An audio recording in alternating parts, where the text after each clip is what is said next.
성경 봉독은 베드로전서 4장 13절에서 19절 말씀입니다. 어느 대학교에서 선생님께서 남학생에게 물어봤어요.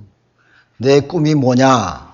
그랬더니 그 철이라는 학생이 말하기를, 예, 선생님, 나는 이쁜 여학생과 만나서 결혼해서 잘 먹고 잘 사는 겁니다. 그렇게 얘기하더래요.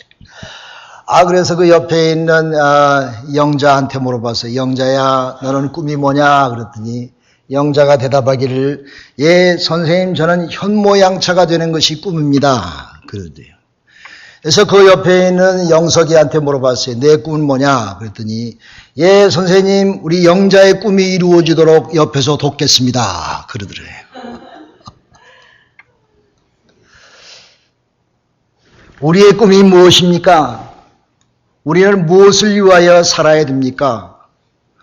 오늘 본문 말씀 보면은 고난받음을 즐거워하라 그렇게 하는데, 정말로 우리가 고난을 받을 때에 즐거워할 수 있습니까? 어떻게 우리가 고난을 즐거워하며 살 수가 있습니까? 사람들은 다 편하게 살기를 좋아하고 좋은 럭셔리한 환경 가운데 살기를 좋아하는데, 그 반대로 고난을 즐거워하라고 하다니, 이 무슨 말씀을 나에게 이렇게 박하게 하십니까? 이렇게 우리가 반문할 수가 있는 것입니다. 또 예수 잘 믿는 사람들이 상식적으로 생각할 때에 예수 잘 믿으면 잘 먹고 잘 살고 행복하게 잘 돼야지. 고난과 고통 속에 사는 사람들은 악한 사람, 예수 안 믿는 사람, 못된 사람들이 그런 일을 당해야지, 나는 예수를 잘 믿고 사는데 내가 고난을 즐거워하며 살다니 그게 무슨 말입니까? 이렇게 반문할 수가 있는 것입니다. 사랑하는 여러분, 예수 믿으면 복만 받는 게 아니라 예수 믿는 사람들도 똑같이 고난 받는 줄로 아시기 바랍니다. 똑같이 어려움 당하고 삽니다. 그러나 예수 믿는 사람과 예수 믿지 않는 사람은 고난을 당할 때 대하는 태도가 다릅니다. 예수 안 믿는 사람은 고난을 당할 때 불평불만을 앞세웁니다. 또 화가 나면 때리고 부십니다. 또 아주 나쁜 짓도 합니다. 그러나 예수 믿는 사람들은 고난을 당하면 그 고난을 약으로 생각합니다. 하나님의 음성으로 듣습니다. 그래서 더 큰 믿음이 생기고 긍정적으로 살면서 고난 속에서 감사하고, 오히려 그 고난을 이기며 어려움을 당할 때 믿는 사람들은요, 이상하게 더 강해져요. 믿으시면 아멘. 이상하게 달걀이 고열을 가하면은 달걀이 단단해지는 것처럼, 예수 잘 믿는 사람은 어려움 당하고 고난이 찾아오면은 더 강해지고 더 성숙해지고 더 믿음이 크게 성장하는 줄로 아시기를 간절히 바랍니다. 그래서 오늘 본문 말씀 보면은 너희는 그리스도 안에서 고난에 참여하는 것을 즐거워하라 그랬어요. 고난을 즐거워하라 그랬습니다. 왜 그러냐면은 예수님께서 영광 중에 다시 오신다고 약속하셨는데, 영광 중에 다시 오실 때에 너희에게 즐거움을 주고 너희에게 기쁨이 되게 하려 함이니라 그랬습니다. 다시 말해서 우리가 고난 속에서 살아가는 것은 그날에 받는 상급과 우리가 지금 당하는 고난과는 비교할 수 없을 정도로, 주님이 다시 오실 때 우리에게 임하는 상급은 아주 어마어마한, 우리가 감당할 수 없는 큰 상급이 우리에게 이루어진다고 하는 말씀인 것입니다. 그래서 우리는 고난 속에서 삶의 의미를 찾습니다. 어려움 속에서 삶의 보람을 찾습니다. 내가 비록 오늘 고난 속에서 어려움 속에 살지만은 이것은 하나님의 섭리 속에서 이루어진다, 그런 마음을 가지고 마음속에 보람을 느끼며 기쁨을 느끼며, 이상하게 마음속에서 나오는 기쁨을 그 누가 절제할 수가 없는 것입니다. 여러분, 마마보이들은요, 교만하기 쉽습니다. 이기적이기가 쉽고 인정심이 없어요.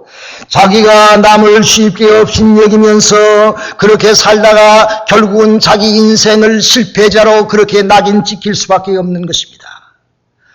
고난은 인생의 선생인 줄로 아시기 바랍니다. 여러분, 귀신 잡는 해병이 되기 위해서는, 훌륭한 군인이 되기 위해서는 어려운 고난의 행군을 감당해야 그들이 어려운 행군 가운데서 훌륭한 군인이 되는 것처럼, 하나님께서 사랑하는 자녀일수록 더 큰 고난과 고통 가운데 성장시켜서 하나님의 큰 뜻을 이루는 줄로 믿으시기를 간절히 기도합니다. 여러분, 지각이 있는 부자들은요, 자식들에게 고기 잡는 방법을 가르쳐주고 재산을 남겨주기보다는 쓴 빵을 먹게 하며 고난과 고통 가운데서 인생을 배우게 하는 그런 똑똑한 부한 사람들도 있는 것입니다. 그러므로 우리가 당하는 고난은 그 고난 속에 하나님의 선하신 뜻과 섭리가 담겨져 있어요. 하나도 우연이라는 건 있을 수가 없는 것입니다. 왜냐하면 하나님께서는 우리의 머리카락까지 세신다고 그랬어요. 인간의 앉고 서심을 다 아신다고 그랬습니다. 아시리에 팔려가는 한 마리의 참새도 하나님의 허락이 없이는 떨어지지 않고 팔리지 않는다, 그렇게 말씀하셨어요. 그러므로 하물며 하나님의 사랑하는 자녀들이 당하는 고난은 하나님의 깊은 섭리와 하나님의 깊은 뜻과 숨겨져 있는 축복을 예비해 놓고 우리에게 임하는 줄로 알고 믿음으로 승리하시기를 간절히 기도합니다. 시편 119편 7절의 말씀 보면 이렇게 말씀하고 있습니다. 71절에 고난은 당하는 것이 너에게 유익이라 그랬습니다. 고난 당하는 것이 손해가 아니라, 고난 당하는 것이 괴로움으로 끝나는 것이 아니라 우리에게 이익이 찾아온다는 말이에요. 나에게 유익된 그런 결과가 온다고 하는 말씀입니다. 사랑하는 여러분, 성경의 고난의 대명사로 불리우는 욥이란 사람은 당대의 의인이었습니다. 그런데 욥은 하루아침에 재산을 다 잃고 자기의 사랑하는 10 자녀들을 다 잃어버리고 자기 몸에는 악창이 돋아서 기와 짝으로 박박 긁지 않으면 잠을 못 자는 그런 괴로운 시경까지 욥이 도달했어요. 그러나 욥은 끝까지 하나님을 부인하지 아니하고 믿음 속에서 살아가면서 하나님, 내가 하나님을 옛날에는 말로만 들었사온데 내가 이제 나의 고난의 삶을 통해서 주님을 배웠나이다. 주님을 만났나이다. 주여 영광 받아주옵소서. 욥은 끝까지 하나님께 충성하는 신앙의 고백을 함으로 말미암아 욥은 고난 후에 그에게 갑절의 은혜와 축복을 하나님께서 허락해 주셨습니다. 할렐루야. 사랑하는 여러분, 고난당하는 데는 그 원인이 있습니다. 어려움 우리에게 찾아올 때는 원인이 있어요. 몇 가지 원인이 있어요.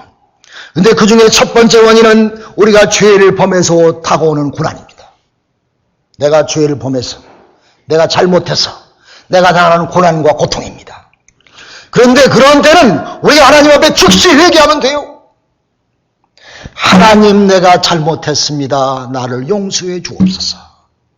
내가 못된 짓을 했습니다. 내가 못된 말을 했습니다. 내가 못된 행동을 했습니다. 하나님, 나를 용서해 주옵소서라고 하나님 앞에 곧 회개하면 하나님은 용서하시고 넓은 품으로 안으시며 우리에게 선물을 허락해 주십니다. 탕자가 하나님 아버지한테 분깃을 받아다가 나가서 토랑방탕에서 다 허비하고 너무 배가 고파서 돼지우레 가서 쥐엄 열매를 먹고 살았어요. 탕자가 한탄하기를 우리 아버지의 집에는 품꾼도 많고 먹을 것도 많구만 나는 이곳에서 굶어 죽는구나. 내가 이러고 있을 때가 아니구나. 아버지에게 돌아가서 잘못을 고해야지. 탕자는 아버지에게 달려가서 자기의 잘못을 회개하며 고했습니다. 아버지는 상거가 먼데 아들이 돌아오니까 뛰어가서 아들을 얼싸안으면서 내가 죽었다가 너는 살아왔구나. 내가 너희를 사랑한다 하면서 동네방네 광고해가지고 많은 사람을 초청해서 소를 잡고 송아지를 잡고 큰 잔치를 베풀면서 이 탕자에게 그 못된 짓을 하고 돌아온 자기 아들 탕자에게 때때 옷을 입히고 금가락지를 끼워주고 좋은 새신을 신기우고 너는 죽었다가 돌아온 내 아들이구나 기뻐하면서 큰 잔치를 베풀었다고 합니다. 사랑하는 여러분, 내가 탕자같이 살았으면 돌아오세요. 아버지, 내가 잘못했습니다. 회개합니다. 돌아가면 주님께서 여러분에게 만 가지의 은혜로 축복하실 줄로 믿으시길 간절히 기도합니다. 두 번째, 우리는 고난당하는 이유가 부주의와 사고와 질병으로 인해서 고난당할 수가 있습니다. 이런 고난이 찾아오면은 우리가 절제하고 조심하고 기도하면 돼요. 절제할 줄 알아야 돼요. 조심할 줄 알아야 돼요. 그리고 부주의와 사고 때문에 또 질병 때문에 하나님 앞에 기도하면 돼요. 믿음의 기도는 병든 자를 낫게 한다고 그랬습니다. 많은 병들은 마음에서 찾아오지요. 말이 씨가 된다고. 우리 교회 권사님 한 분이 겨울에 딸이 토끼털 모자를 줬대. 그래서 토끼털 모자를 써보니까 아주 뜨뜻하고 아주 따뜻하고, 야, 이 토끼털 모자 쓰면 올 겨울은 그냥 쉽게 지나가겠네. 기분이 너무 좋았어. 그래가지고 딸이 준 것도 너무 감사해가지고 전화를 했어요. 딸아, 내가 준 토끼털 모자가 너무 좋고 따뜻하고 보기도 좋고 너무 좋다.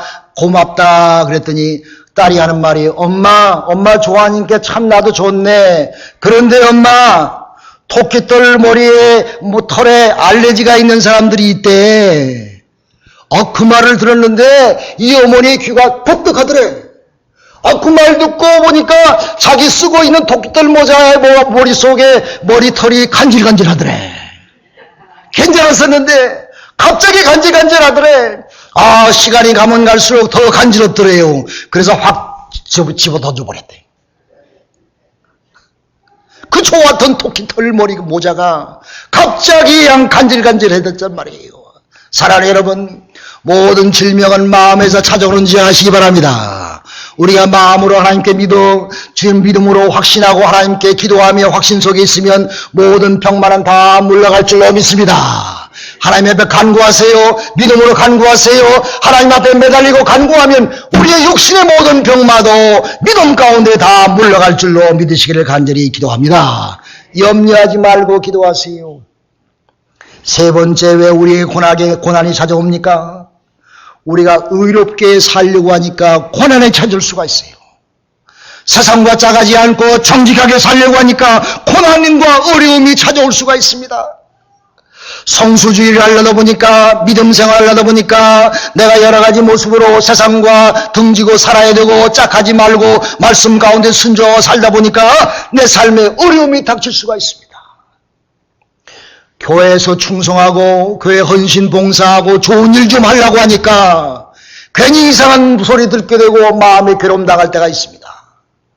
그러나 여러분, 요한복음 17장 말씀 보면은 예수님께서 하나님의 백성들을 위하여 기도한 기도문이 있어요. 예수님이 그런 사람들을 위해서 지금도 기도하고 계신 줄로 믿으시길 바랍니다. 요한복음 17장 말씀 보면 예수님께서 기도하시기를, 하나님이여, 내가 세상에 속하지 아니한 것 같이 저희 가도 세상에 속하지 아니하므로 세상이 저희를 미워하고 핍박할 때에 아버지여 저들을 도와주옵소서. 저들이 세상에 빠지지 않고 이길 수 있도록 하나님 도와주옵소서. 예수님께서 요한복음 17장에 하나님의 성도들을 위해서 기도한다 하셨습니다. 여러분, 그러므로 의롭게 선하게 살다가 핍박당할 때 염려하지 마세요. 주님 붙잡으시면은 주님이 우리에게 힘주시고 주님의 기도 가운데서 모든 것이 다 이루어질 줄로 믿으시기를 간절히 기도합니다. 마지막으로 우리는 고난당할 때에 우리가 복음을 위하여 산다고 선교사로 나가며 복음을 위하여 사역할 때에 내가 고난과 목숨의 위험을 당할 수가 있습니다. 순교를 각오하기에 당하는 고난은, 오지에서 당하는 모든 고난은 영광의 면류관으로 쓰여진 줄로 믿으시기 바랍니다. 그거야말로 가장 큰 영광의 면류관이며 하나님께서 때때로 힘과 능력을 주셔서 그 선교의 사명, 복음의 사명을 잘 감당할 수 있는 힘과 능력을 주심을 믿고 간구하시기를 간절히 기도합니다. 그러면 여러분, 고난을 통해서 나에게 어떤 유익이 옵니까?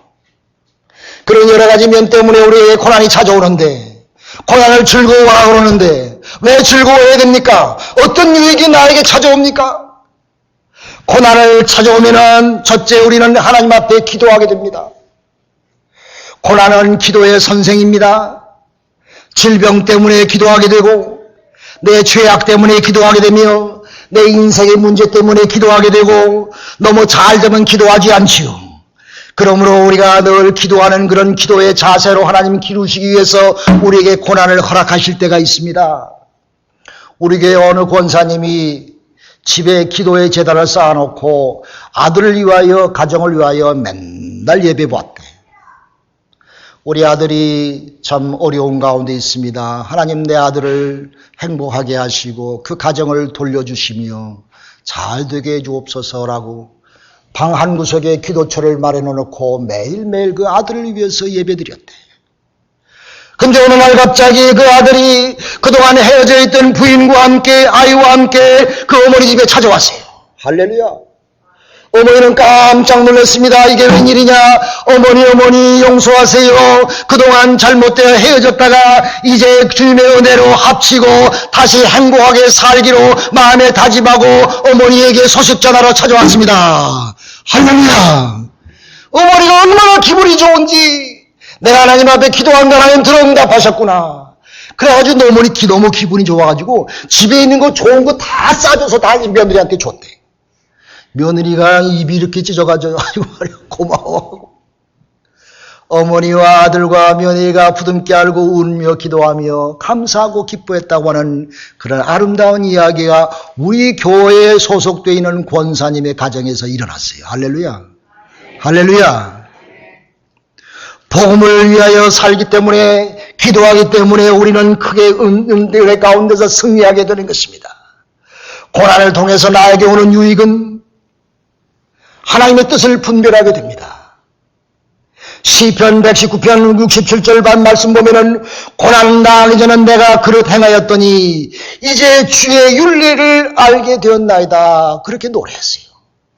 그러므로 내가 고난을 당하다 보니까 주님을 알게 되며 주님의 말씀대로 순종하고 사고 하나님의 뜻을 찾게 되며 겸손한 자세로 살아가게 되었다는 말씀 아닙니까? 여러분 테레사 수녀가 그렇게 얘기했습니다. 고통은 성장의 법칙이요 우리의 인격은 이 세계의 폭풍과 긴장 속에서 하나하나 만들어지는 것이라 그녀는 얘기했던 것입니다. 그러므로 우리는 고난 속에서 하나님의 뜻을 분별하게 되며 고난 속에서 체험을 갖게 되며 우리 신앙의 확신을 갖게 되며 하나님 앞에 든든히 서가서 믿음 속에서 하나님 앞에 감사하며 살아가는 귀한 하나님의 역군이 되는 줄로 믿으시길 간절히 기도합니다. 여러분 2차 세계대전 때에 폴란드의 신부 콜베라고 하는 신부가 있었습니다. 그런 이스라엘 백성 유대민족을 수천 명씩 이 성당에 가두어서 숨겨가지고 먹이고 돌보고 그렇게 살았어요. 그런데 어느 날 그것이 발각이 되어가지고 콜베 신부가 잡혀갔습니다. 잡혀가서 아우슈비츠 수용소에 수용되게 됐습니다. 그런데 하루는 그 수용소에 있는 죄수 가운데 한 사람이 탈출했어요. 그래가지고 본부에서 화가 나가지고 탈출한 사람 하나 대 10명을 잡아다가 이제 아사병의 감방에 집어넣고 거기서 굶어 죽게 만들어 놓았습니다. 10명 중에 한 사람이 나는 살아야 합니다. 나에게는 처자식이 있으니 나를 살려주세요. 그러면서 이 독일의 군병에 발을 붙잡고 애걸복걸하는 것을 바라보면서 이 콜베 신부가 얘기하기를 내가 저 사람 대신 갇힐 테니 저 사람을 놓아주시오 그랬어요. 그래가지고 이 콜베 신부가 10명 중에 한 사람이 되어서 그 아사 감봉에 들어가서 죽게 되었습니다. 하루가 이틀이 3일이 4일이 지나가 사람이 하나 둘 다 죽게 되었으며 마지막까지 이 콜베 신부가 살게 됐는데 17일 동안 살았대요. 아무것도 먹고 마시지 않고도. 그러고 난 다음에 본부 측에서 이제 독국물을 주사해서 이 콜베 신부를 죽였습니다. 그런데 그 절망적인 아우슈비츠 수용소에서 아무 희망이 없고 죽음의 수용소에서 이 콜베 신부가 죽은 이후에 이상하게 그 수용소에서 희망의 빛이 비추기 시작됐습니다. 많은 사람들이 죽음을 앞두고 있지만은 콜베 신부의 아름다운 희생과 사랑을 체험하고 우리도 이 생명의 귀중함을 깨닫으며 거기서 죽음의 자리지만은 그 고난을 잘 견디면서 아주 성실하게 자기의 생명을 귀함을 생각하면서 하나님 앞에 찬송과 영광을 돌리면서 살았다고 합니다. 골배 신부 때문에 산 사람은 53년을 더 살고 골배 신부의 사랑과 은혜에 감격해서 하나님 앞에 충성하고 살았다고는 그런 아름다운 이야기가 있는 것입니다. 사랑하는 여러분, 사순절을 맞이해서 주님은 죄 없으시게 십자가 위에서 우리의 죄를 위해서 죽으셨습니다. 예수님의 고난의 십자가를 통해서 인류 구원의 길을 열어놓으셨습니다. 예수님은 의인이지만 욕을 받으시되 욕하지 아니하시고 위협하지 아니하시고 협박하지 아니하시고 비난하지 아니하시고 자기를 고단 속에 일어난 사람들에게 위협하고 괴사를 행하고 악을 악으로 갚지 아니하고 묵묵히 자기의 십자가를 지고 좀 끝까지 충성하면서 생명을 바쳤던 것입니다. 그런 십자가 위에서 오히려 자기를 죽이는 자들을 위하여 저들이 하는 짓을 알지 못하오니 저들을 용서해 주옵소서라고 기도했던 사실을 우리는 기억합니다. 사랑하는 여러분, 예수의 고난 때문에 우리가 사는 줄을 믿으시길 바랍니다. 예수님의 십자가의 고난이 있기 때문에 우리에게 기쁨이 있고 즐거움이 있고 영생이 있습니다. 사랑하는 여러분, 여러분의 신앙생활 가운데서 사회생활, 교회생활, 무슨 생활하든지 간에 여러분이 닥치는 고난이 찾아오면 즐거워하시기 바랍니다. 기뻐하시기 바랍니다. 다 같이 아멘 합시다. 아멘. 왜냐하면 그것이 큰 축복이 되고 유익이 되기 때문에 기도하십시다.